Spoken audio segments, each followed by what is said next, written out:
This could be very significant. We've been talking about corruption in FIFA, allegations for a long time. Nothing has happened.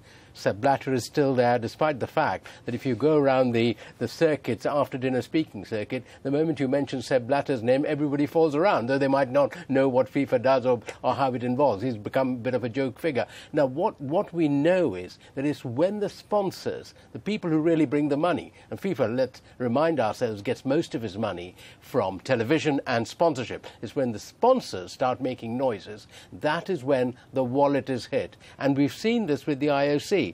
More than a decade ago, they had their corruption scandals, Salt Lake City and all that, and they started moving when their sponsors, and particularly the American sponsors, came and said, we don't think we want to be associated with these rings because of the noise and the smell that is coming. And if the Emirates is followed by others, Paul mentioned there, Sony and others, I think things will start moving at FIFA.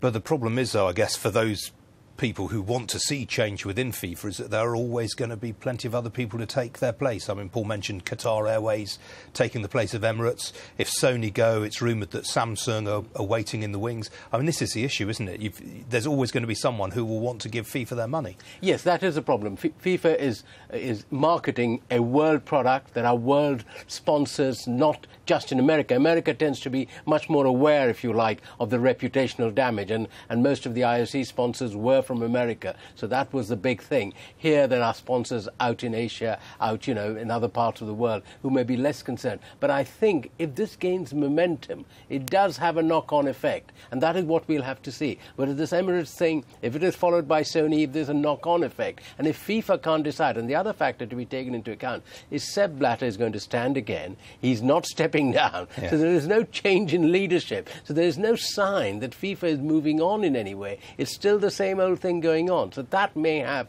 again, a knock-on effect on the sponsors. Now, Paul mentioned the timing issue there. It looks like that the Qatar World Cup is going to disrupt European domestic seasons. What do you think the Premier League's going to say about that? Well, the Premier League won't be happy, and the European club associations have suggested that the Qatar World Cup be held in April, late April, early May. The problem with that is when Ramadan will take place.